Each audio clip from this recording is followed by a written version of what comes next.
7장 6절 한 절인데 우리 한 목소리로 읽겠습니다. 시작.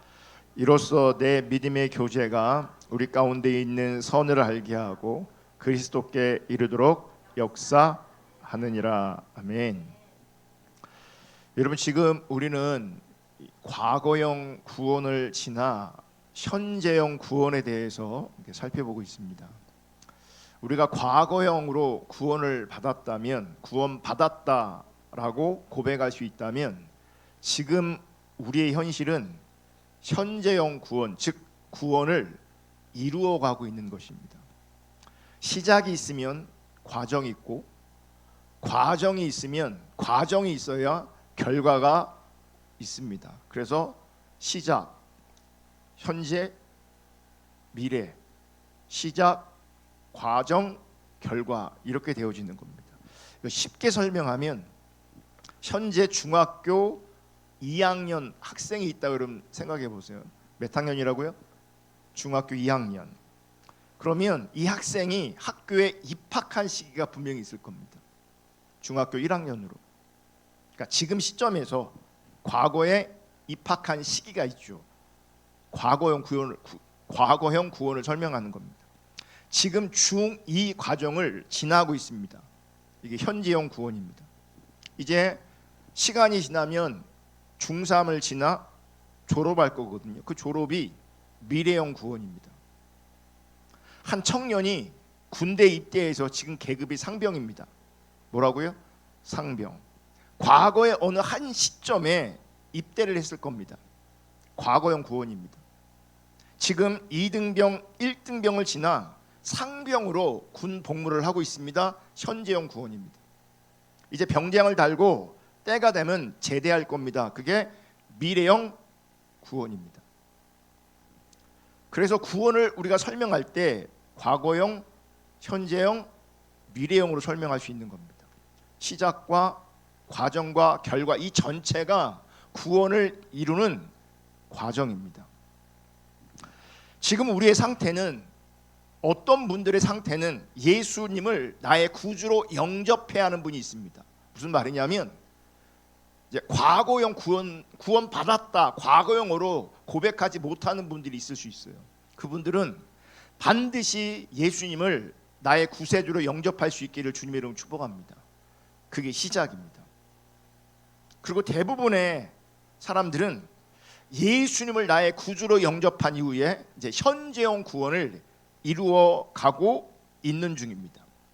현재형 구원을 이루어가는 것이 아니라면 과거에 영접했던 거 혹은 과거의 영적 체험 자체가 이 과정이 무너져 있으면, 현재형 구원이 무너져 있으면 과거에 영접한 거, 과거 영적 체험이 있는 거 지금 의미가 하나도 없어요. 중1로 입학을 했어요. 중2에서 멈춰져 버리면, 졸업하지 않으면 입학한 게 의미가 없단 말이죠. 그래서 우리가 현재형 구원을 살펴보면서 구원을 이루어가는 현재형 구원을 인간이 살아가는데 꼭 필요한 4가지 요소에 빗대어서 설명하고 있습니다. 첫째는 호흡, 둘째는 양식, 셋째는 가족, 넷째는 직업. 호흡은 뭐예요? 기도. 주세요 하는 기도가 아니고요, 하나님의 얼굴을 구하고 주님과 소통하는 것을 우리는 기도로 이해합니다. 우리가 그렇게 이해하는 게 아니고 성경이 기도를 그렇게 정의하고 있습니다. 우리가 기도를 왜곡시켜서 기도하면 달라고, 주세요, 이런 게 기도라고 생각하거든요. 그래서 오늘날 이런 기도도 많은 사람들이 아니에요. 왜냐하면 옛날에는 정말 없어서 하나님께 달라고 했는데 지금은 다 가지고 있거든요. 자기가 힘쓰고 노력하면, 돈 있으면 자기가 원하는 거 다 할 수 있거든요. 그래서 주세요라는 기도조차도 안 해요. 오늘날 우리 시대는 부모가 다 채워주고 있어서, 자기가 돈 벌어서 채우고 있어서. 근데 성경이 말하는 진짜 기도는 주세요가 아니고 주님과 소통하는 겁니다. 주님과 교제하는 겁니다. 그래서 영적인 호흡은 기도입니다. 두 번째, 양식, 말씀을 먹어야 합니다. 말씀. 셋째, 교제. 넷째, 선교, 직업, 선교입니다. 지난 시간에는 영의 말씀인 영의 양식인 말씀에 대해서 구체적으로 살펴봤는데, 여러분 성경은 우리가 예수를 믿는 사람들이라면, 그리고 참된 신앙생활을 정말 하고 싶다면, 현재형 구원을 이루어 가고 싶다면 당연히 기도하는 삶을 사셔야 되고 당연히 말씀의 삶을 사셔야 합니다. 그래서 이유 불문하고 여러분 성경을 읽고 묵상하고 연구할 수 있기를 주님의 이름으로 축복합니다. 그거 안 하면 여러분 현재형 구원이 멈춰버린 겁니다. 이루어 가야 되는데 멈춘 겁니다. 왜요? 양식을 안 먹으니 멈출 수밖에 없죠. 기력이 쇠할 수밖에 없죠. 그리고 성경을 이해할 수 있도록 돕는 책들을 읽으셔야 합니다. 어떤 교회는 책 필요 없다, 성경만 읽어라 그렇게 가르치는 교회가 있어요. 위험한 교회입니다. 쓸데없고 위험한 책들이 있지만 그런 책들을 배제하고 성경을 이해할 수 있도록 돕는 책들이 있고 우리의 신앙이 바르게 세워지도록 돕는 책들이 있거든요. 여러분 그런 책들을 읽어야 돼요. 왜냐하면 말씀 앞에 또 기도를 통해서 또 그런 책들을 통해서 내가 하나님을 늘 생각해야 돼요. 하나님의 뜻을 늘 생각해야 돼요. 그렇게 안 하면 우리는 하나님을 잊어버릴 수밖에 없는 존재예요. 그래서 현재형 구원이 멈추게 돼 있어요. 돌아보세요. 기도도 안 하고 말씀도 안 읽고 책도 안 읽고 그분은 신앙생활 지금 잘 못하고 있는 거예요. 그리고 우리가 보기에도 그런 사람 신앙생활 못하는 것처럼 보여요. 영적인 생명에 그 얘기 없어요. 안 보인다고요.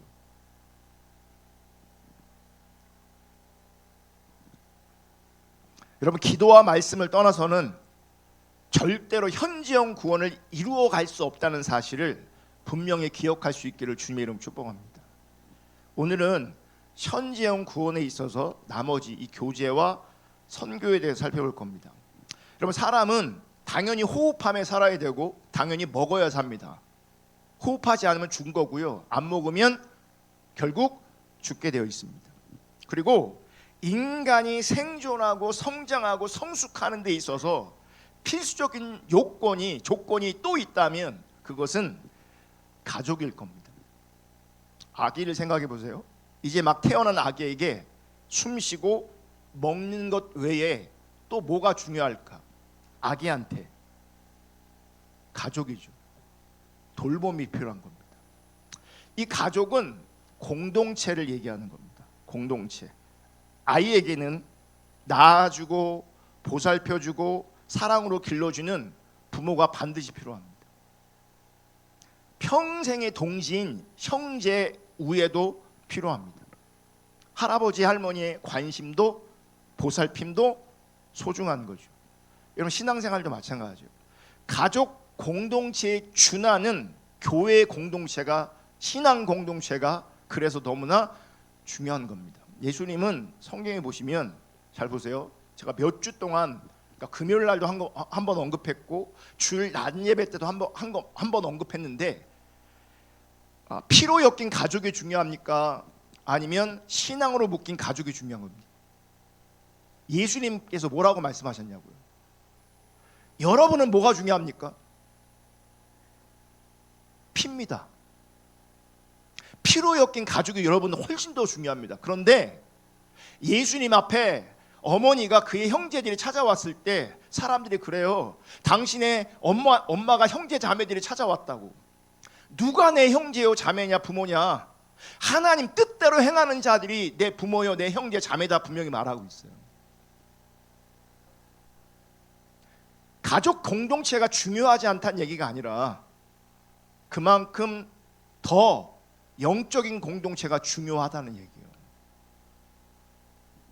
신앙 가족 공동체에서 이루어지는 코이노니아, 즉 믿음의 교제가 절대적으로 필요한 겁니다. 오늘 본문으로 빌레몬서 1장 6절을 읽었는데 이로써 내 믿음의 교제가 우리 가운데 있는 선을 알게 하고 그리스도께 이르도록 역사하느니라. 자, 믿음의 교제가 결국 어디로 인도한다고요? 그리스도께 이르도록 역사하느니라. 무엇이 성도의 교제가, 믿음의 교제가. 그러니까 이 믿음의 교제는요 구원의 길잡이가 될 수 있는 겁니다. 교제는 그리스도인의 가족들이 하는 겁니다. 여러분, 교회는 주 안에서 한 가족이고 하나님의 은혜가 전달되는 역할을 하는 겁니다. 가족이고 그 가족이 서로 뭐 하는 거예요? 하나님의 은혜와 사랑을 나누고 전달하는 겁니다. 어떤 사람들은 공동체와 상관없이 개인적으로 직접적으로 하나님의 은혜와 은총 내지는 더 나아가 은사를 체험하고 경험할 수도 있습니다. 이런 경우 이 종교 행위를 통한 개인적인 주관적인 자기 만족감을 하나님의 은혜로 착각할 수 있습니다. 바람직하지 않은 겁니다. 여러분, 하나님의 은혜는요, 나르시시즘이 아니에요. 즉 자기 중립적인 자기 사랑이 아니에요. 여러분, 자기를 너무 사랑한 나머지 어떤 사람들은 하나님의 응답과 은혜를 자기 나름대로 조작할 수 있어요. 만들어낼 수 있어요. 자기가 그 조작된 응답과 은혜를 하나님의 응답이라고, 하나님의 은혜라고 스스로 믿을 수 있어요. 스스로 그렇게 믿어요. 사실은 자기가 만든 건데, 자기가 조작한 건데, 그걸 하나님의 응답이라고, 그걸 하나님의 은혜라고 스스로 믿어요. 사람들에게 말해요. 그래서 이게 하나님의 응답이고 이게 하나님의 은혜라고. 그리고 이런 가짜 응답과 은혜는 거짓 신앙이 팽배한 영적으로 어두운 시대에 너무나도 팽배합니다. 극단적으로는요, 자기를 너무 사랑한 나머지 하나님의 존재를 부정하는 사람도 있습니다. 왜 하나님의 존재를 부정합니까? 자기를 사랑하는데. 자기를 사랑하는데 왜 하나님의 존재를 부정하냐고요. 자기가 불편한 게 싫은 거예요. 하나님이 존재하시다라고 생각하면 불편한 거예요. 힘든 거예요. 그래서 자기가 편하려고 하나님의 존재를 부정합니다. 하나님의 존재를 부정해야, 하나님이 없어야 죄 짓는 것이 부끄럽지 않습니다. 하나님 없이 사는 것이 부끄럽지 않습니다. 세상 사랑하는 것이 부끄럽지 않습니다. 돈 사랑하는 것이 부끄럽지 않습니다. 왜요? 하나님 안 계시니까. 하나님 안 계시면 누가 기준이냐면 자기가 기준이에요. 자기가 기준인 게 뭐냐면 자기가 하나님이란 얘기예요. 선과 악을 누가 규정하냐면 자기가 규정하는 거예요. 하나님이 계시면 불편하고 힘드니까 하나님 존재를 부정해요. 자기 멋대로, 자기 마음대로 살아요. 왜요? 자기를 사랑하니까. 타락한 자기를 사랑하니까. 그러나 성경은 분명히 이렇게 말씀하고 있어요. 전도서 11장 9절. 청년이여, 내 어린 때를 즐거워하며 내 청년의 날들을 마음에 기뻐하여 마음에 원하는 길들과 내 눈이 보는 대로 행하라. 이게 무슨 말이냐면, 너 힘 있을 때, 너 시간 많을 때, 너 젊을 때 네가 원하는 대로 살아봐. 네 뜻대로 살아봐. 즐겁게, 행복하게, 기뻐하면서 네 마음에 기뻐하는 대로 살아봐. 네가 마음에 원하는 것들과 네 눈에 보여지는 대로 행해봐. 그러나 하나님이 이 모든 일로 말미암아 너를 심판하실 줄 알라. 청년이여, 네 어릴 때, 네 청년의 날들을 즐거워하며 마음에 기뻐하며 네 원하는 길과 네 눈에 보이는 대로 살아라. 누가 이런 삶을 살 수 있는지 아십니까? 자기 원하는 대로. 하나님 없다고 생각하는 거죠. 하나님 믿는다고 하지만 하나님이 그 삶에 영향력이 없을 때 이렇게 삽니다. 하나님 그러신 거야. 네 마음대로 한번 살아봐. 근데 네 인생은 네가 산 대로 심판을 받을 거야. 네 모든 일로 말미암아 나는 반드시 심판할 거야 라고 말씀하시는 거예요. 10절. 그런즉 근심이 내 마음에서 떠나게 하며 악이 내 몸에서 물러가게 해라. 어릴 때와 검은 머리의 시절이 다 헛되니라. 지금 내 마음대로 내 뜻대로 기뻐하며 행복하게 사는 것 나중에는 다 헛되게 돼 있어요. 그걸 보는 것이 지혜예요. 그걸 보기 때문에 오늘 하나님 앞에 사는 것이 지혜입니다. 오늘 하나님 앞에 사는 것이 복된 인생인 겁니다. 내 마음대로 내 뜻대로 재밌게 사는 게 복된 인생이 아닙니다. 그렇게 살아보십시오. 나중에 반드시 심판이 올 겁니다. 전도서 12장 1절, 너는 청년의 때에 너의 창조주를 기억하라.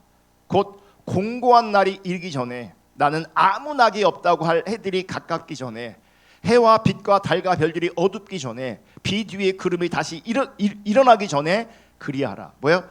청년의 때에 너의 창조주를 기억하라. 그러면서 뭐라 하는지 알아요? 공고한 날이 이르기 전. 그 공고한 날이 뭔지 아십니까? 아무 낙이 없다고 할 해들이 가깝기 전에, 해와 빛과 달과 별들이 어둡기 전에. 이게 뭐냐면 우리 몸이 쇠하기 전에,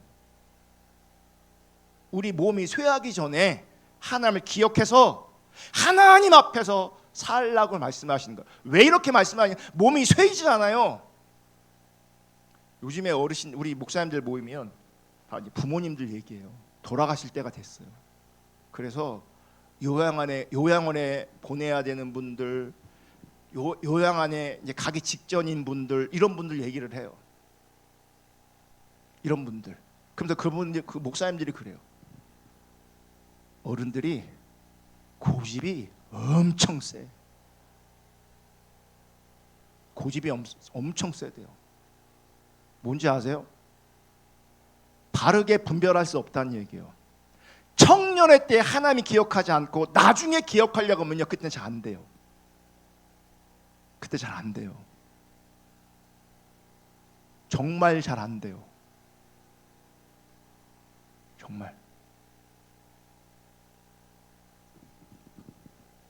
시브리서 9장 27절, 한 번 죽는 것이 사람에게 정해진 것이요 그 후에는 심판이 있으리니. 여러분 잘 사시기를 주님의 이름으로 축복합니다. 왜냐하면 죽음 이후에 반드시 심판이 있습니다. 아니, 죽음 이전에 이미 우리 가운데는 내 삶은 헛되고 헛되다, 아무 낙이 없다라고 고백할 때가 분명히 옵니다.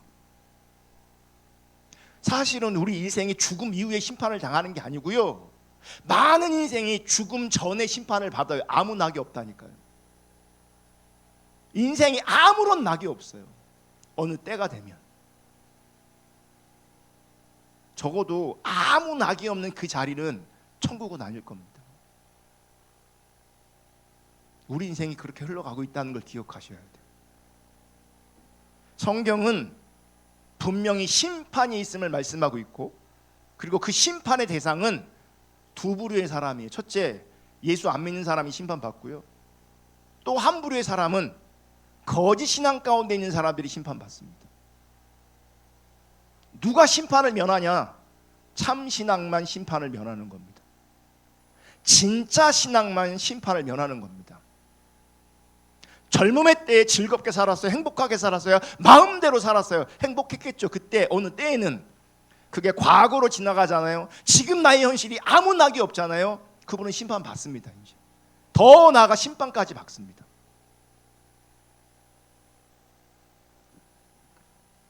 그래서 여러분, 영적으로 살려면 타락한 왜곡된 자신을 사랑하는 것이 아니라 하나님을 사랑하셔야 합니다. 육은 아무리 길을 쓰고 애써도 결국은 죽어요. 이건 답이 정해져 있는 거예요. 아무리 관리를 잘해도 저와 여러분 모두는 다 죽어요. 죽는다고요.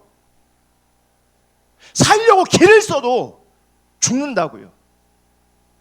아무리 행복하려고 힘쓰고 애쓰고 한때 행복해도 결국 아무런 낙이 없을 때가 와요. 그리고 다 죽어요. 그게 우리 인생이라고요.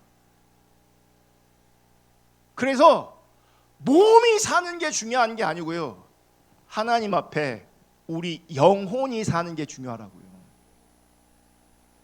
타락한 한 관점에서 자기를 사랑하면 결국 죽는 거예요. 하나님 없는 자리에 자기를 사랑하면 결국 죽는 거라고요. 영이 살아야 돼요. 우리 영혼이 살아야 돼요. 가난해도 병들어도 우리 영혼이 살아야 돼요. 그게 복된 인생이에요. 우리 영혼이 살려면 하나님을 사랑해야 합니다.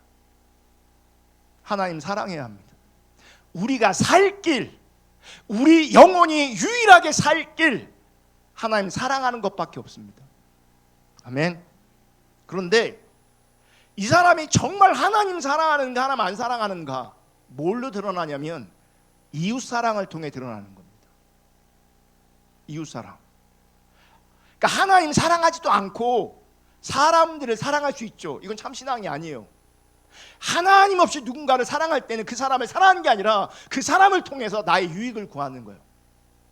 성경이 말하는 거는 하나님 사랑하기 때문에 그 하나님 사랑함이 이웃 사랑을 통해서 나타나는 걸 말해요. 하나님 사랑은 이웃 사랑을 통해 공유되고 전파되는 거예요. 아멘. 마치 하나님께서 아브라함을 복의 근원으로 삼으시고 그를 복의 전달자로 선택하신 것처럼 교회 공동체는 성도들 간의 친밀한 교제를 통해서 하나님의 사랑을 경험하게 하는 매개가 되는 거죠. 내가 하나님을 사랑해요? 교회 공동체 가운데 속해 있어요? 그러므로 나는 이웃을, 지체를 사랑하면서 하나님 사랑을 드러내는 거라고. 그래서 교회 지체들이 서로가 서로에게 관심을 가지는 것, 공감해 주는 것, 서로를 위해 기도하고 대화하면서 주님의 사랑이 우리 가운데 임하게 하는 것, 주님의 사랑이 우리 가운데 나누어지는 것, 이게 믿음의 교제, 이게 성도의 교제여야 되는 겁니다. 최근 오늘날 교회 공동체와 교제의 가치를 무시하는 경향이 강해졌습니다. 왜 그런지 아십니까? 하나님 중립성이 점점점 사라지고 있는 겁니다. 교회를 다니는 사람들 안에도. 그러니까 하나님 사랑이 사라지니 뭐가 약해지냐면 공동체성, 이 교제의 가치가 사라집니다. 그러면서 그냥 나만 신앙생활 잘하면 되지, 나만 신앙생활 잘하면 되지라는 생각을 해요. 기억하세요. 교회를 떠난 교회 공동체를 통해서 성경이 말하는 참된 신앙은 불가능합니다. 어떤 집단은 왜곡된 선민의식이 있어요. 그래서 자기들끼리에만 몰입해요. 자기들끼리. 저희 지방에도 어떤 목사님이 고백하더라고요. 우리는 자기들끼리가 너무 견고하대요. 그 오래된 사람들, 자기들끼리가 너무 견고해서 새로운 사람이 오면 낄 수가 없대요. 결국 끼지 못하고 떨어져 나간대요. 이게 교회입니까? 이거 교회냐고요? 그 사람들 성도입니까? 아니에요. 결국은 자기들끼리는 좋을지 모르겠지만 어떤 사람들에게는 배타적이 되는 거죠. 당지는 거죠. 패거리 종교 문화가 되는 거죠. 자기들끼리 즐거워하면서, 자기들끼리 식사교제하면서, 자기들끼리 여행 다니면서 그것을 코이노니아라고 말해요. 그건 성경이 말하는 성경적 교제가 아니에요. 그리고 교인들 사이에 인간관계에 문제가 생겨서 공동체를 떠나 익명성이 보장되는 대형교회 뒷자리에 나 홀로 신앙생활 하려고 하는 사람들이 되게 많아졌어요. 공동체, 지체로, 가족으로 속하지 않으면 매주 예배드려도 그분은 참된 신앙으로 자라갈 수 없어요. 요즘 공동체성을 떠나 편하게 신앙생활 하려고 하는 경향성이 많이 나타나고 있어요. 그래서 대형교회는 더 커져요. 큰 교회는 더 커져요. 그런 사람들이 거기에 더 몰려요. 작은 교회는요, 한눈에 다 들어오거든요. 시간 좀 지나면 영적인 상태까지 다 알아요. 제가 리더이기 때문에 한 분 한 분을 진단하고 있어요. 여러분, 나는 신앙생활 잘해요 막 떠벌려도 저는 반대로 판단할 수 있어요. 왜냐하면 저에게 그렇게 비춰지기 때문에 그래요. 그럼 누가 맞을 것 같아요? 거의 제가 맞아요. 제가 틀릴 수 있어요. 근데 리더의 눈이 더 맞을 수 있어요.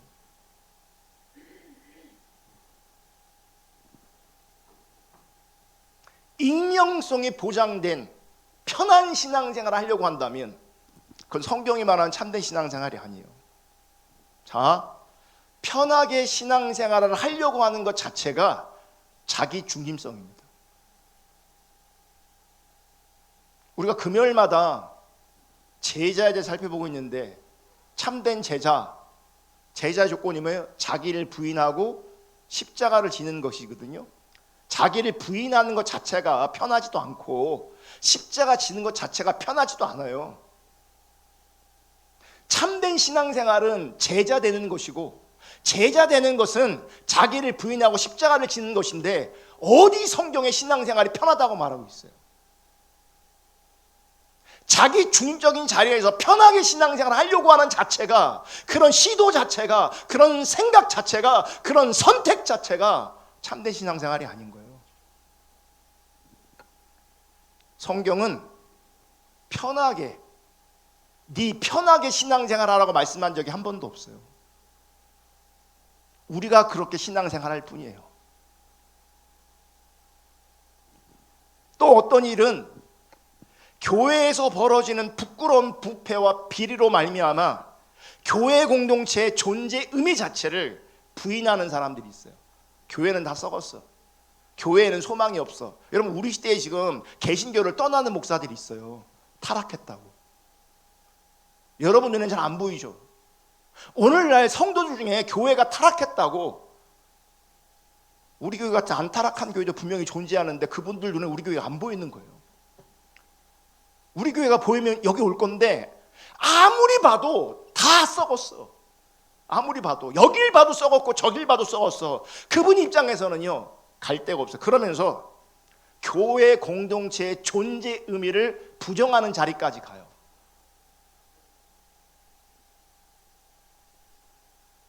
여러분, 문제없는 가정이 없듯이 문제없는 교회도 없어요. 왠지 아십니까? 인간은 죄인이라서 그래요. 죄인이 가정을 이루었는데 거기 문제가 왜 없겠어요? 부부에도 문제가 있는데. 네? 제가 어제 결혼식 갔다 왔거든요. 신났어, 신랑 신부가. 신났어. 어제 신부는요 울지도 않더라고. 자기 엄마 아빠한테 인사하는데도 생글생글 웃고 있어요. 너무 좋은가 봐. 너무 좋은가 봐. 내가 속으로 그랬어요. 살아봐라. 살아봐라. 얼마나 가나 살아봐라. 제가 만나본 사람 중에요 자기 결혼 생활에 만족하는 사람 거의 못 봤어요. 내가 만나본 사람들 중에서 있겠죠. 제가 없다고 말하는 게 아니에요. 근데 정말 많은 커플들이 어려워하고 힘들어해요. 만족하지 못해요. 근데 시작할 때는 어떻게 하는지 아십니까? 100% 만족, 120% 만족이에요. 시작할 때는 다 깨져.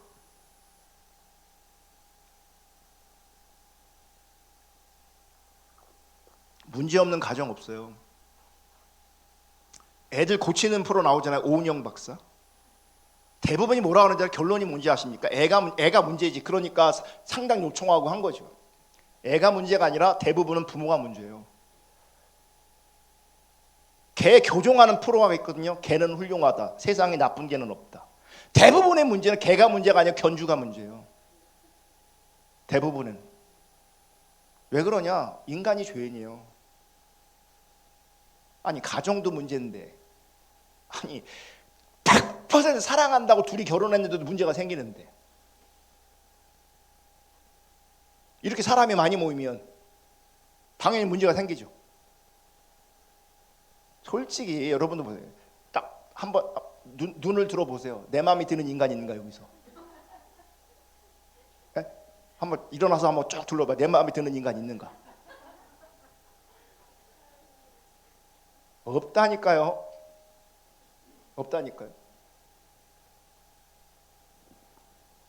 문제 없는 가정이 없듯이, 그래서 문제 없는 교회도 없어요. 가족 관계에 좀 문제가 생겼다고, 다투었다고, 가족이 필요 없다, 나 혼자 살겠다 하는 경우는 말도 안 되는 겁니다. 마찬가지로 구원받은 죄인의 공동체인 교회에 실망했다고 교회 자체를, 공동체 자체를 부인해서는 안 되는 겁니다. 여러분, 교회가 타락하고 목회자가 타락하고 성도들이 타락했다고 교회 공동체가 필요 없는 게 아닙니다. 정말 교회가 타락하고 목회자들이 타락하고 성도들이 타락했다면, 그 교회 타락이 너무 심각하고 신앙의 타락이 너무 심각하다면 하나님은 그 공동체를 부정하시는 게 아니라 하나님은 새로운 공동체를 세우십니다. 없애버리는 게 아니고요, 새롭게 시작하십니다. 애굽이 순기능을 감당할 때 하나님은 야곱과 그의 식구들을 애굽으로 보냈어요. 거기서 피신하게 했고 거기서 살게 했어요. 그때 그들에게 애굽은 순기능을 하고 있었어요. 그런데 어느 순간 애굽이 역기능을 하게 돼요. 역기능일 때 하나님은 출애굽시키셨어요. 이스라엘과 유대가 역기능을 할 때 하나님은 이스라엘과 유대를 망하게 하시면서 새롭게 시작하게 하세요. 망하게 하신 다음에, 포로로 끌려가게 하신 다음에 다시 돌아오게 하시죠. 이스라엘 백성들의 신앙이 역기능일 때 예수님과 사도들은 당시 그 유대교를 떠나 새로운 신앙, 새로운 교회 공동체를 만드셨어요. 공동체가 필요 없는 게 아니라 공동체는 반드시 필요한 거예요. 그래서 그때마다 새롭게 시작하셨어요. 교회가 타락할 때 하나님은 종교 개혁을 일으키시어 새로운 교회 공동체를 새롭게 만드셨어요. 여러분, 우리 시대에 새로운 교회가 필요합니다. 제3의 교회가 필요한 겁니다. 그거 알고 신앙생활 하셔야 돼요.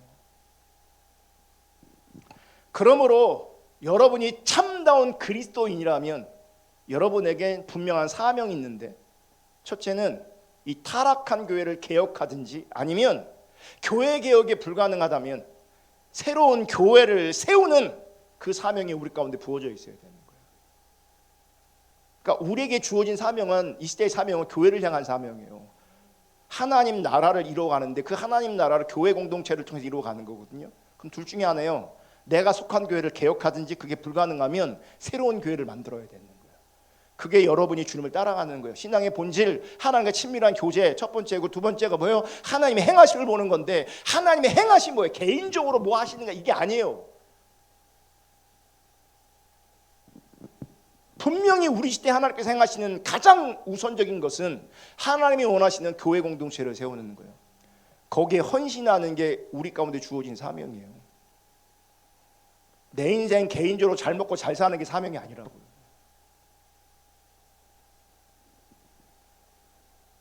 여러분, 기독교 신앙은 다르게 표현하면요, 공동체 신앙입니다. 공동체 신앙. 혼자 공놀이 하는 것을 가지고 축구라고 하지 않는 것처럼 혼자 하는 종교를 기독교 신앙이라고 하지 않습니다. 그러니까 혼자 신앙생활 하는 것, 그건 기독교 신앙 아니에요. 교회를 다녀도 그건 기독교 신앙 아니에요. 혼자 공놀이 하면 축구 아닌 것처럼, 축구는 11명이 하는 것처럼 공동체 안에 있어야, 함께 해야 그게 기독교 신앙이에요. 아멘. 그래서 공동체 없는 신앙은 기독교 신앙이 아닙니다.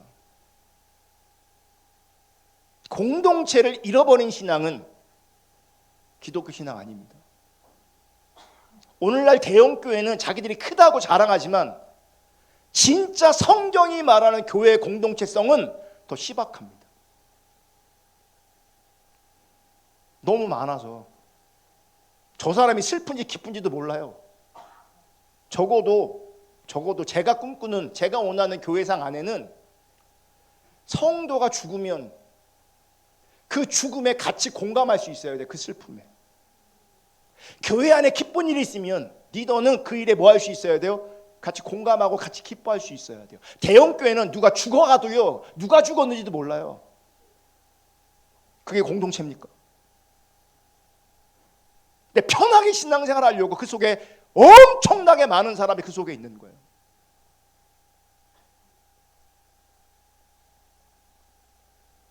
공동체 없는 신앙은 기독교 신앙이 아닙니다. 공동체 교제가 중요한 이유가 있는데, 첫째는 공동체를 통해 하나님 나라를 경험할 수 있습니다. 여러분, 교회는 하나님 나라의 구원을 미리 체험하고 경험하는 겁니다. 그래서 맛보아하는 거예요. 그러니까 하나님 나라를 온전히 알 수는 없지만, 우리도 문제가 많고 연약하지만 그래도 교회를 통해서 하나님 나라를 조금 시식할 수 있는 거예요. 시식 코너처럼. 또 한편으로는 모델하우스처럼. 아파트가 단지가 지어지지 않았지만 우리는요, 짓지도 않고 분양을 해요. 우리나라는 제품을 만들지도 않고 팔기부터 해요. 희한하죠. 만들어 놓고 팔아야 되는데. 그래서 만들지 않았으니 어떻게 파냐면 모델하우스를 먼저 만들어 놓고 우린 이렇게 지을 겁니다. 사실 분 사세요. 이러는 거죠. 교회가 이 모델하우스 같은 거고요. 교회가 시시코너 같은 거예요. 또 교회는 훈련받는 거예요. 이 하나님 나라를 작지만 실현해 보기 위해서, 맛보기 위해서 서로 하나님 나라를 훈련하는 거예요. 어떤 하나님 나라를 훈련하느냐? 하나님 나라의 삶의 방식을 훈련하는 겁니다. 헤세드, 정의와 공의, 평화, 진실, 용서와 화해, 이런 것들이 교회 안에서 훈련되어지는 거예요. 그러면서 하나님 나라를 이루어가는 겁니다. 그런 의미에서 공동체가 반드시 필요한 겁니다. 두 번째, 공동체가 중요한 이유 두 번째, 나눔을 통해서 그리스도의 사랑을 체험합니다. 지금 하는 말을 잘 들으세요. 자기 것을 나누려고 하지 않는 사람은 구원받은 천국 시민이 아닙니다. 자기 것을 나누려고 하지 않는 사람은 구원받은 천국 시민이 아닙니다. 그럼 보세요. 이건 조금 겉으로 가는 얘기인데, 나누는 게 아니라 기본적으로 이 교회가 세워지고 운영되기 위해서 여러분들이 헌금이 필요하거든요. 그러니까 그걸 안 한다, 그것도 안 한다 라고 한다면 어떻게 천국 시민일 수 있겠어요?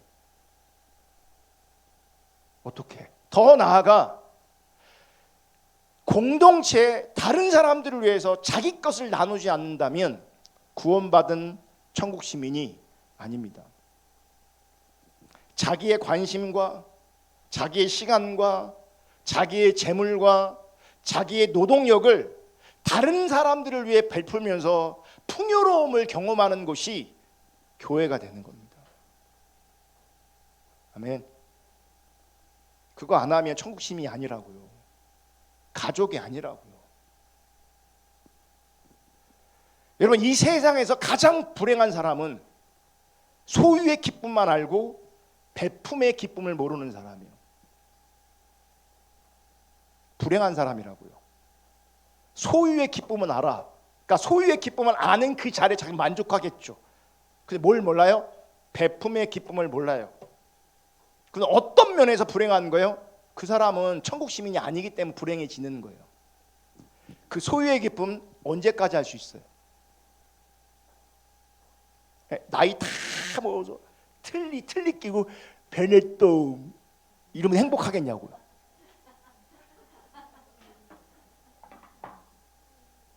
낙이 없다니까요. 그 소유의 기쁨 언제까지 누릴 수 있겠냐고요. 진짜 기쁨은 소유의 기쁨이 아니라 베품의 기쁨이에요. 그 베품이 하나님 나라의 삶의 방식인 거예요. 누굴 베푸냐고요? 공동체 안에서 베푸는 거예요.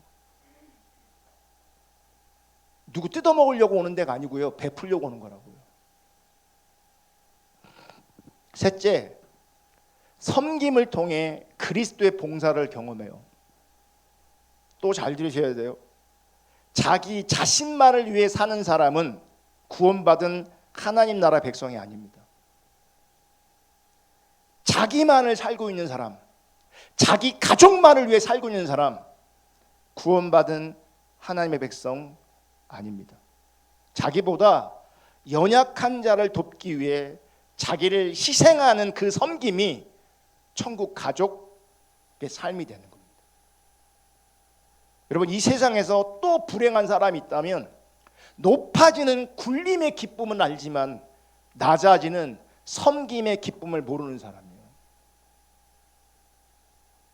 또 불행한 사람이 있다면 자신을 위한 소비의 기쁨은 알지만 남을 위해 나누고 섬김의 기쁨을 모르는 사람, 그 사람이 진짜 불행한 사람이에요. 결국 그 사람이 심판받는 겁니다. 소유의 기쁨을 알아. 높아져서 굴림의 기쁨을 누려. 소비의 기쁨이 있어. 그분은 그 삶을 돌이키고 회개하고 청산하지 않으면 그분은 나중에 심판받습니다. 성경적인 기쁨은 소유의 기쁨이 아니라 베품의 기쁨이고, 높아져서 군림하는 기쁨이 아니라 낮아지는 섬김의 기쁨이고, 소비의 기쁨이 아니라 남을 위해 나누고 섬김의 기쁨이에요. 그게 참된 행복이라고요. 지금까지 말한 교회 공동체 이게요, 우리가 말한 내부 헤세드예요. 공동체를 이루어 서로 뭐 하는 거예요? 서로 헤세드 하는 거예요. 여러분, 가능하시면 서로에게 친절하게 대할 수 있기를 축복하고요, 가능하시면 서로 존중할 수 있기를 축복하고요, 가능하시면 상대방의 필요를 채우는 그 공동체를 이루어갈 수 있기를 주님을 축복합니다. 어떤 분은 정서적인 필요가 필요하다면 그 정서적인 필요를 채워주고, 물질이 필요하면 그 물질의 필요를 채워주고, 시간이 필요하면 그 시간의 필요를 채워주고, 나의 이런저런 은사나 재능이 있다면 그 은사와 재능을 통하여 다른 사람의 필요를 채워주는 삶, 그 사람이 하나님 사랑하는 사람이에요. 그 사람이. 네 번째, 선교, 호흡, 기도죠. 양식, 성경, 하나의 말씀이죠. 가족, 뭐예요? 교회 공동체. 그 다음에 인간에게 있어서 필요한 것 뭘까요? 일입니다. 일. 사람은 언제 자기의 존재 의미를 발견하게 되는가? 자신의 관심과 재능을 살려 일하면서 만족을 얻고 이웃과 세상을 유익하게 할 때, 그때 자신의 존재 의미를 알게 되는 거예요. 일, 직업. 여러분, 우리 가운데 일이 있어야 돼요. 일이 없을 때 사람은 정말 괴롭고 힘듭니다. 그러니까 젊었을 때 노는 게 좋잖아요. 그죠? 어떻게 하면 놀까? 신나게 놀까? 재밌게 놀까? 그러거든요. 이제 나이 먹으면 뭐가 있어야 돼요?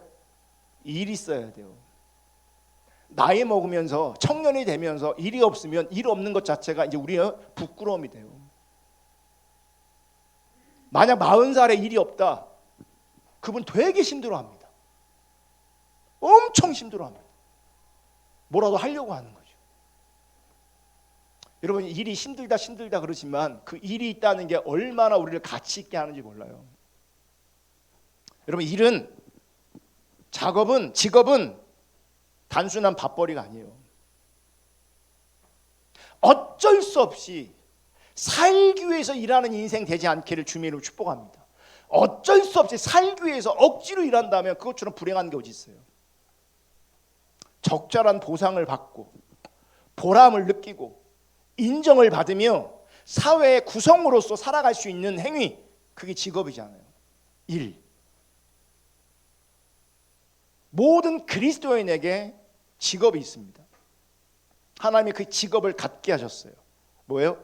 우리에게 직업은 선교가 되는 거예요.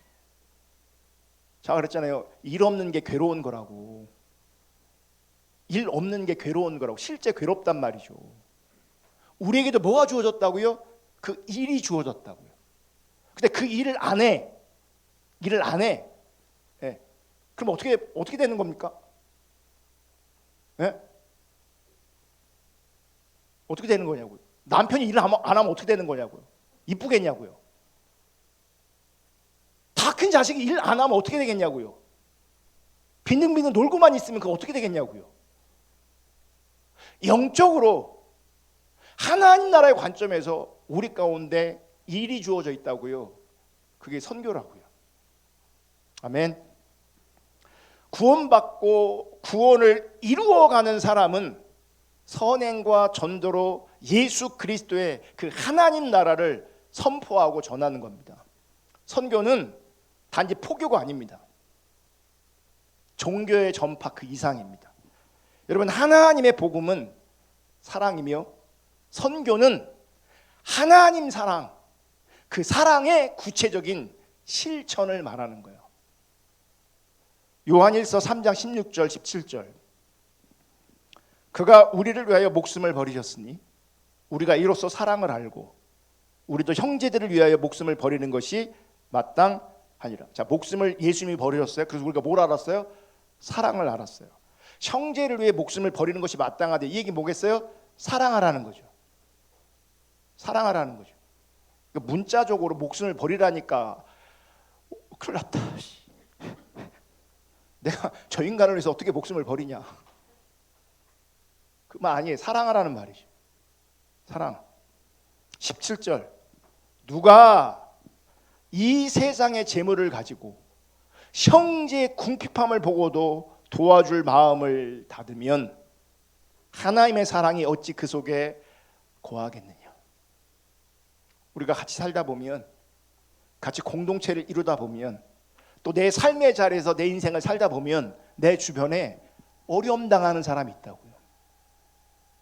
힘든 사람들이 있다고요. 그러면 하나님의 사랑을 아는 사람은 그게 마음에 걸려요. 그게 마음에 걸려요. 그래서 어떻게 해요? 도와주고 섬겨요. 그게 하나님의 사랑을 아는 사람이죠. 그래서 하나님의 사랑을 아는 것이 뭘로 나타나는 거예요? 이렇게 사랑하는 삶으로 나타나는 거죠. 제가 신학교 다닐 때 우리 아내 후배가 등록금을 못 낸대요. 등록금이 없대요. 그래서 우리 그때 아내랑 저랑 사귀는 사이도 아니었어요. 그냥 친구였어요. 그래서 후배 얘기를 하는 거예요. 등록금이 없어서 등록을 못했다고. 그래서 의기투합을 했어요. 우리가 할 수 있는 대로 좀 돈을 좀 모아보자. 그래서 제가 집에 가서 나도 돈이 없으니까 집에 가서 얘기했더니 우리 부모님이 그 마음이 가득하다고.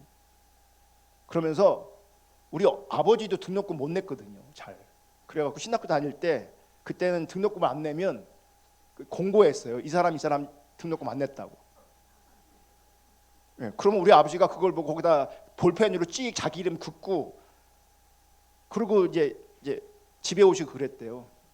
그러니까 그 아픔을 아시는 거죠. 그 아픔. 저도 신학교 갔거든요. 어느 날 공고가 붙었어요. 등록금 안 냈다고 강요한 이름이 써 있는 거예요. 나도 거기다 찍고. 그러니까 나도 그런 경험이 있으니, 아버지도 그런 경험이 있으니, 나도 모르는 후배지만, 우리 아내가 아는 후배지만, 나는 뭐 가까운 건 아니죠. 근데 그 마음이, 그 상황이 마음이 신경이 쓰이는 거죠. 그래서 집에 얘기했더니 공감해 주셔서 돈을 주셨어요. 그리고 돈을 모아서 등록금을 했어요. 학교를 잘 다녔어요. 근데 참 주변에 제가 그래서 친구들한테 너도 좀 해라 그랬거든요.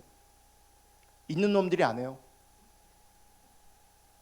있는 놈들이 안 해요. 내가 제일 없는데 나만 했어요.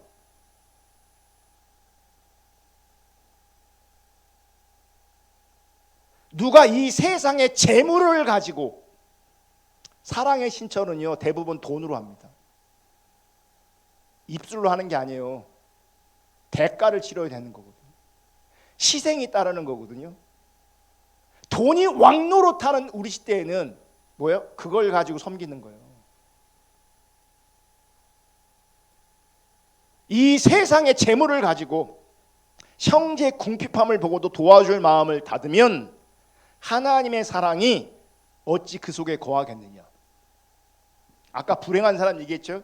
자기를 위해 재물을 쌓아두고 자기를 위해 소비하는 기쁨만을 누려 어려운 사람들을 향해서 마음을 닫아. 그분한테는 하나님의 사랑이 없어요. 그분은 천국 시민이 아니에요. 그분은 구원받은 백성이 아니에요. 그냥 교회 다니는 사람이에요. 그냥 종교 생활하는 사람이에요. 그러니까 그분은 왜 신앙생활 하겠어요? 자기를 위해 하겠죠. 가짜 신앙이에요. 그게 거짓 신앙이에요. 구원이 없는 신앙, 도리어 심판받을 신앙. 본인은 신앙생활 한다고 생각했거든요. 그날에 그분은 천국에 없을 겁니다. 그래서 바깥 어두운 것에 슬피 울며 이를 갈게 될 겁니다. 왠지 아십니까? 더 억울해요. 왜냐하면 교회를 안 다니는 게 아니거든요. 신앙생활 안 하는 게 아니거든요. 근데 지옥 가걸랑요? 얼마나 억울하겠어요. 세상 사람들은 자기가 지옥 가고 심판받는 거 당연한 거. 왜 예수를 안 믿었으니까? 하나님을 부정했으니까. 자기는 하나님도 믿었어, 예수도 믿었어, 교회 생활도 했어. 근데 지옥과 바깥 어두운 곳에 슬퍼 울며 이를 가는 일이 있는 거예요. 억울한 거죠. 교회 다녔는데 자기가 거짓 신앙인 줄 모르는 거죠. 자기가 가짜 신앙인 줄 모르는 거죠. 재물 가지고 어려운 사람을 섬기고 돕지 않으면 하나님의 사랑이 어찌 그 속에 거하겠느냐. 선교는 예수를 본받는 삶입니다. 그리고 예수를 따라가는 삶이에요. 예수가 세상을 구원하기 위해 십자가에 피 흘려 희생했듯이 그리스도인이 이웃을 위해 자기를 희생하는 삶이 선교가 되는 겁니다. 궁핍한 자를 돕는 그 사랑의 실천이 선교가 되는 거예요. 이것이 모든 그리스도인의 사명이며 의무이며 모든 교회의 존재 이유예요. 이것 때문에 우리 교회가 외부 헤세드 하는 거예요. 이거 훈련시키는 거예요. 돈 주면서.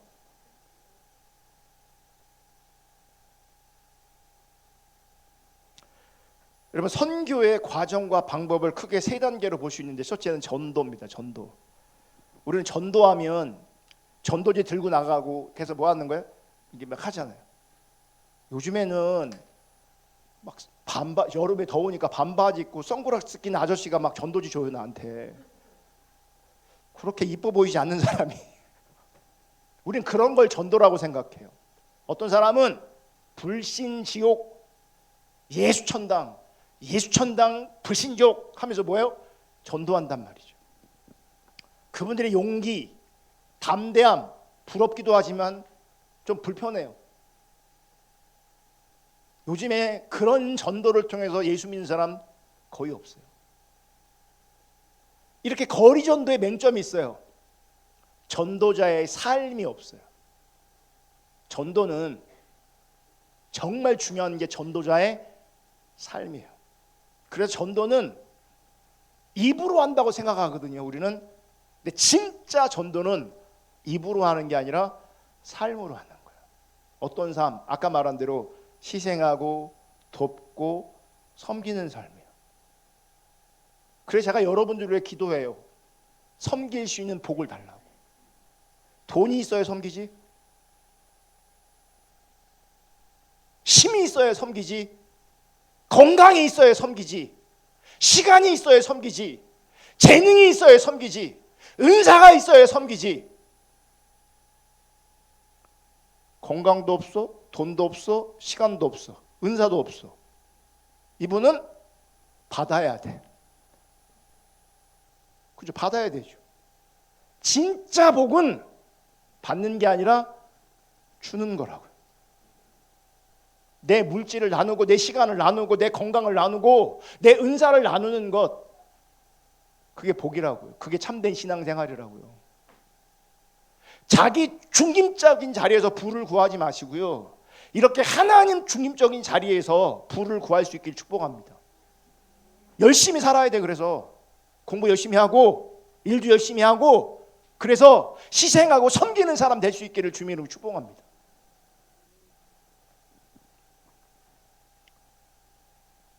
우리 삶의 자리에, 일상의 자리에서 자비가 흘러가고 궁유를 흘러가는 것, 용서, 화해를 실천하는 예수님 따라가고 예수님 닮은 삶, 그게 바로 전도여야 되는 거예요. 그게 진짜 전도인 겁니다. 아멘. 두 번째, 구별된 삶이에요. 죄악 세상에서 거룩한 하나님 나라 사람이 살아가는 모습은 어색합니다. 왜냐하면 다르니까. 여러분, 거룩이 뭐예요? 구별이고요. 구별은 뭐예요? 다른 거. 여러분, 세상 나가면 다른 사람, 세상에 어떤 사람보다 달라 보여야 돼요. 달라 보여야 돼요.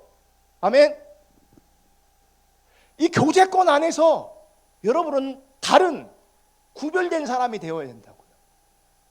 정말 속상한 게, 저는 속상한 게, 다 하는 건 아니지만 어느 때 보면 하나님의 사람들이 세상 속에 묻혀서 살아가요. 똑같이 살아가고 있어요. 성경은 구별되라고 말해요. 달라야 된다고 말해요. 그걸 거룩이라고 말해요. 제가 지난주에 한 자매 얘기를 들었는데, 예수 안 믿는 남편하고 결혼해갖고 그 예수 안 믿는 남편 신앙을 갖게 하려고 무진장 애를 썼대요. 그래서 막 구역 예배 데리고 가고 막 그랬대요. 근데 그 남편이 그러더래요. 강남에 정말 유명한 교회 예수 믿게 하려고 데리고 다녔는데, 그 구역 예배하면서 그 남편이 그러더래요. 저 사람들이랑 나랑 다를 게 없다. 나나 저 사람들이랑 다르지 않다. 결국 신앙생활 못 해더래요. 그 사람들이 구별되지 않은 거죠. 뭔가 달라야 되는데 다르지 않는 거죠. 나나 너나, 신앙 없는 나나 신앙 있다고 하는 너나 뭐가 다른데? 본질을 따라간다는 너나 나나 뭐가 다른데? 그러면 전도는 안 되는 거예요. 자기 유익을 위해 타인을 도구로 삼는 이 세상에서 타인의 유익을 위해 자기를 내어주는 구별된 삶, 그것이 예수의 삶이고 그리스도인의 삶이죠. 그게 전도자의 삶인 겁니다. 아멘. 근데 세상은 이런 삶에, 이 거룩한 구별된 삶을 낯설어요. 왜냐하면 자기랑 다르니까. 세상 사람들과 구별되는 이 낯선 삶, 남다른 생활 방식과 취향이 전도자의 삶이어야 되는 겁니다. 아멘. 처음에는 경계할 수 있어요. 또 조롱거리가 될 수도 있어요. 그런데 시간이 지나면, 우리의 진정성이 드러나면 부끄러움이 부러운 삶을 변할 수 있어요. 그리고 그렇게 되셔야 합니다. 여러분, 적어도 여러분이 일상의 삶의 자리에서 누군가에게 부러움 혹은 존경의 대상이 되셔야 합니다. 그게 아니라면 적어도 구별된 삶을 통하여 부담스러운 존재가 되셔야 합니다. 쟤는 나랑 다르네. 쟤랑 나랑 다르네. 제가 고등학교 다닐 때, 그 전에도 마찬가지인데, 이름이 강요한이잖아요. 요한이란 이 이름 때문에 이미 저는 거룩해요. 그리고 목사의 아들이라는 것 때문에 이미 애들도 나는 좀 다를 거라고 생각해요. 그래서 고등학교 때 미팅 가잖아요. 여고랑 미팅 같은 거 하잖아요. 나는 안 껴줘요. 솔직히 나는 가고 싶었는데 이 새끼들이 나를 안 껴줘요. 왜 안 껴주는지 아세요? 얘는 그러는 애가 아니야. 얘는 그럴 애가 아니야. 안 데리고 가요. 여러분들을 담배 피는 자리로 이끌어가고 술 먹는 자리로 이끌어간다면 구별되지 않는 거죠. 여러분들이 학교 생활하면서, 직장 생활하면서 적어도 부담스러운 존재가 되고, 나중에는 그 부담스러움이 넘어서 부러운 삶이 돼야 돼요. 그 거룩을, 영향력을 행사하는 자리가 돼야 된다고요. 같이 술 먹고 담배 피면서 놀 거 다 놀면서 어떻게 거룩한 삶을 사냐고요? 어떻게 전도자의 삶을 사냐고요? 어떻게 예수를 따라가냐고요?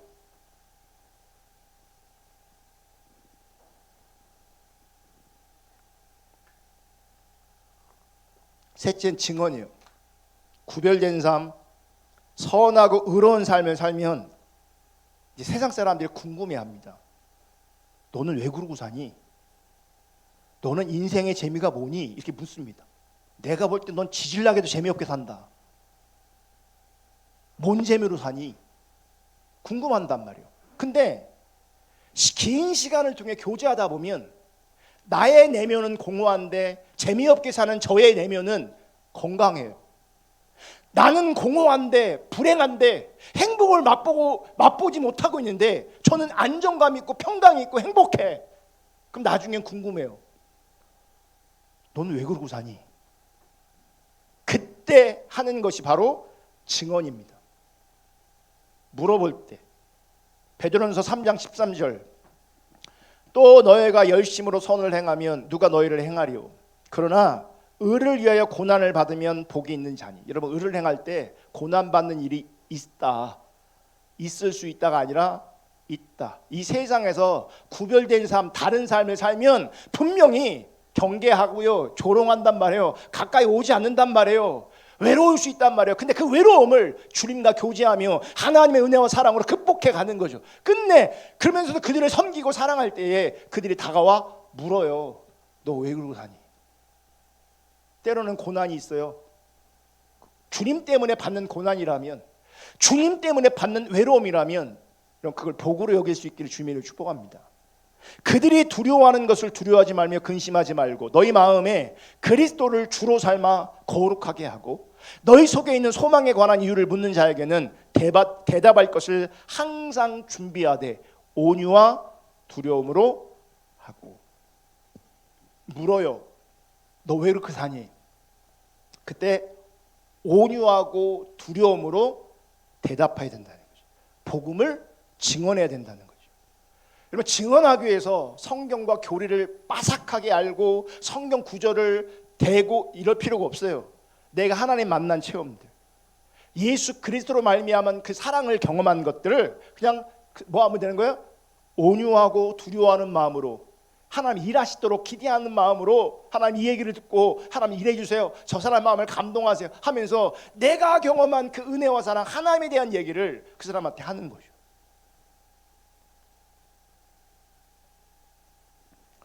군대 가면 이제 보초수잖아요. 훈련소 가면 거기 이제 조교들하고 붙어, 이제 우리는 훈련생이니까, 훈련병이니까 조교들하고 이제 둘이 가요. 그러면 이 조교들이 물어요. 너 뭐 하다 왔니? 심심하니까. 그거 뭐 하겠어요? 1시간 동안. 저는 신학교 다니다 왔습니다. 너 교회 다니니? 이렇게 하다 보면요, 제가 뭐 하는지 아세요? 결국 그 고참한테 전도하고 있어요. 물으니까 제가 먼저 물을 수 없으니 물어보면 답하다가 복음을 전해요. 그러면 복음 전하고 그 사람이 나를 이제 기억해둬요. 왜냐면 이런 애가 없거든요, 훈련병들 중에. 네, 그러면 나중에요 나를 도와줘요. 나를. 그러니까 내 정체성을 분명히 드러낼 때에 나를 찾아와요. 자기 인생 얘기를 해요. 그리고 물어요. 1등병, 2등병도 아닌데 훈련병인데 단지. 그리고 자기를 위해 기도해 달래요. 그때 뭐예요? 온유함으로 두려움으로 복음을 증언하고 그 은혜와 사랑을 증언하는 거예요. 삶에서 우러나는 그 신앙의 간증, 신앙의 고백, 그것이 증언인 겁니다. 자기만의 언어, 자기만의 방식으로 자기 신앙을 진솔하게 고백하는 것으로 충분한 겁니다. 그런 증언이 여러분 가운데 있기를 축복합니다. 삶에서 우러나는 하나님 나라, 일상에서 묻어나는 예수의 향기가 바로 전도이며 선교인 거죠. 복음은 그렇게 전해지는 겁니다. 여러분, 지금까지 우리는 구원의 과정에 대해서 살펴보고 있습니다. 하나님께서 예수 십자가 대속의 은총을 통해 이미 이루신 과거형 구원을 받아들이면서 우리의 구원이 시작되었습니다. 현재형 구원은 교회를 통해서 진행됩니다. 기도의 호흡, 말씀의 양식, 교회라는 가족, 선교라는 직업을 통해 구원은 이루어집니다. 지난주도 말씀드렸지만 오해가 있을 수 있어 제가 구체적으로 설명드리는데, 기도했다, 말씀 읽었다, 교회 구성원으로 있다, 내가 전도하고 선교하고 있다, 이 행위가 강조되는 게 아니고요. 그러니까 호흡과 말씀과 공동체와 선교를 통해서 주님과의 관계를 세워가는 겁니다. 그래서 기억하세요. 구원은 주님과의 관계다. 관계가 세워지는 것이 온전한 구원을 이루어가는 거예요. 그래서 관계가 끊어지면 구원도 끊어지는 거예요. 근데 우리는 본질상 죄인이고 악하고 타락한 존재이기 때문에 기도라는 호흡을 멈추면, 말씀이라는 양식을 먹지 않으면, 공동체에 속해 있지 않으면, 사랑과 은혜를 전하는 선교적 삶을 살지 않으면 주님과의 관계는 끊어져요. 세워지지 않아요. 행위의 목적이 있는 게 아니라 이 삶을 통해서, 현재형 구원을 통해서 주님과의 관계를 세워가는 겁니다. 관계가 멈춘 분들 두려워하셔야 합니다. 기도하지 않는 분들 두려워하셔야 합니다. 말씀 먹지 않는 분들 두려워하셔야 합니다. 삶으로 주님 따라가지 않는 분들, 주님 전하지 않는 분들 두려워하셔야 합니다. 왜냐하면 구원이 멈췄다는 얘기는 심판이기 때문에 그래요. 구원받았다라고 고백하면서 동시에 구원을 이루어갈 수 있기를 주님의 이름으로 축복합니다. 찬양하고 기도할게요. 우리